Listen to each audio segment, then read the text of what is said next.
Well, howdy there, Internet people. It's Bo again. So, today we are going to do things a little bit differently. We're going to do things backwards. I'm going to read the question at the end. But we are going to talk about drill instructors, drill sergeants, and their most iconic behavior, why they do what they do. We're going to talk about why instructors yell. Why instructors yell. There are three very well-known reasons for this behavior. The first is to establish authority. When this practice first started, the recruits, they were young and aggressive. The establishment of that authority, it played into things later when it came to the chain of command and stuff like that, but it also helped keep order in the beginning phases of training. The second reason is urgency. It's urgency. When people are yelling, people move faster. Most training programs are they're full. They don't have a lot of time, and they have a whole lot of stuff that they're trying to teach during that period. So they want people to move quickly. The third is stress inoculation, meaning if you get yelled at enough, something that would normally stress people out, well, you become inoculated to it. If you suffer enough shark attacks, which is where a whole bunch of instructors come up and yell at you all at once and normally yell conflicting things, and anyway, you can become very unbothered by a lot of things that might happen later if you're in the military. And then there's the fourth reason, and it is lesser known, but it is probably the most important. When a recruit is getting yelled at, when that new soldier is getting yelled at, what are all the other soldiers doing? Looking straight ahead, right? They can't look over and see what he did. They can't look over and find out what got that person in trouble, why they're getting yelled at. If you listen to good instructors, they will say exactly what the person did wrong, and they'll say it loud enough for everybody to hear. Think of the best known example when it comes to the stereotype of drill sergeant behavior, right? Why is your footlocker unlocked? From the very first sentence, Private Pyle and everybody else in there knew what he did wrong.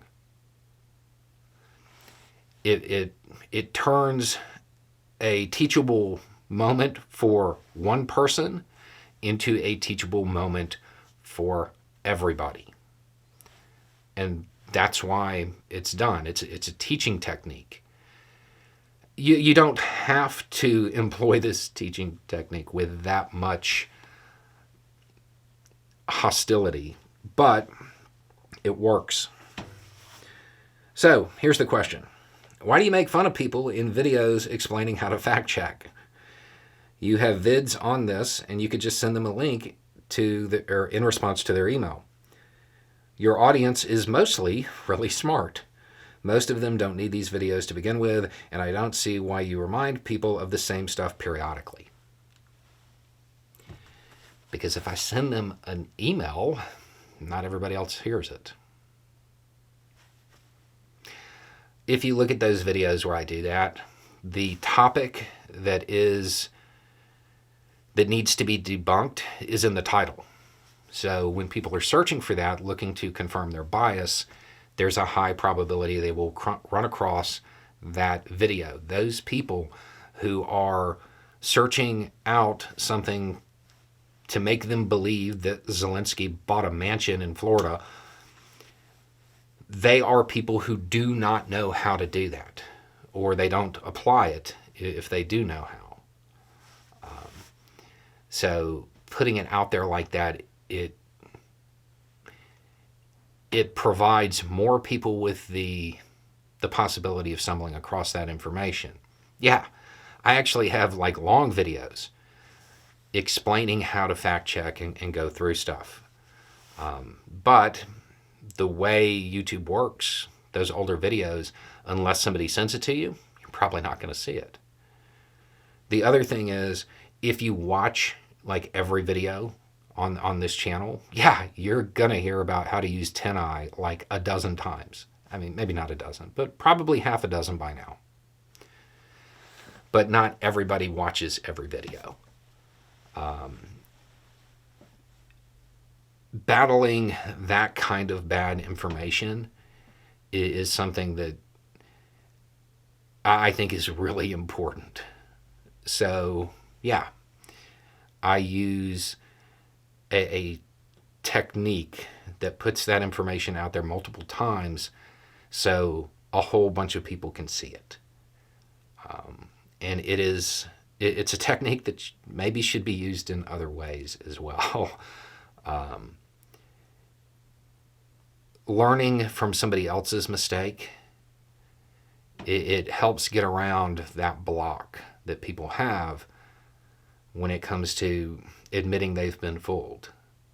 Because if you send a message in and you get a response of, hey, you're wrong and this is why. Okay. But if you're looking for that information and you run across somebody else who believed the same thing you want to believe and it gets debunked and you learn how to check it yourself in the process, I would like to believe that they would be less susceptible to it in the future. It's a teaching technique, and it's one that works. Anyway, it's just a thought. Y'all have a good day.